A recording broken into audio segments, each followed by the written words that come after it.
ಸುಜಾತ. ನಾನು 5 days ಕ್ಯಾಂಪಲ್ಲಿ just 2 days ಮಾತ್ರ attend ಮಾಡಿದ್ದೆ. ಫಸ್ಟ್ ಡೇ ನಮ್ಮ ದೇಹದ ಬಗ್ಗೆ, ಪೃಥ್ವಿ ತತ್ವ, ಯೂನಿವರ್ಸ್ ನಾವೇ ಹೇಗೆ ಅನ್ನೋದ್ರ ಬಗ್ಗೆ ನೀವು ಎಕ್ಸ್ಪ್ಲೈನ್ ಮಾಡಿದ್ರಿ. ಆಗ ನನಗೆ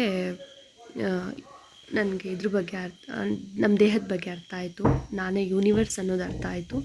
ಅದಾದಮೇಲೆ 2 ಅಫರ್ಮೇಷನ್ ಕೊಟ್ಟಿದ್ರಿ, ಮತ್ತು ಅವತ್ತು ಅದನ್ನು ಕಂಪ್ಲೀಟ್ ಮಾಡೋದಕ್ಕೆ ಕೂಡ ಕೊಟ್ಟಿದ್ರಿ, ವಿಡಿಯೋ ಕಳಿಸಿದ್ದೆ. ಅದಾದಮೇಲೆ ನನಗೆ 2 ವೀಡಿಯೋ ಅಟೆಂಡ್ ಮಾಡೋಕ್ಕಾಗಿಲ್ಲ. ನಾನು ರೆಕಾರ್ಡಿಂಗ್ ಕೇಳಿದ್ದೆ, ನಾಳೆ ಕಳಿಸ್ತೀನಿ ಅಂತ ಹೇಳಿದ್ದೀರಾ.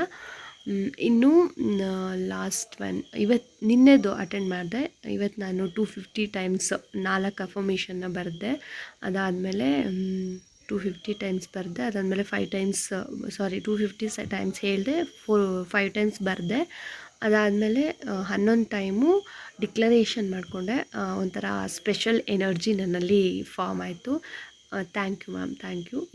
ಇವತ್ತಿನ ಕೂಡ ನಾನು ಮೆಡಿಟೇಷನ್ ಬಗ್ಗೆ ಆಗಿರ್ಬೋದು, ಗ್ರ್ಯಾಟಿಟ್ಯೂಡ್ ಬಗ್ಗೆ ಆಗಿರ್ಬೋದು ತಿಳ್ಕೊಂಡೆ.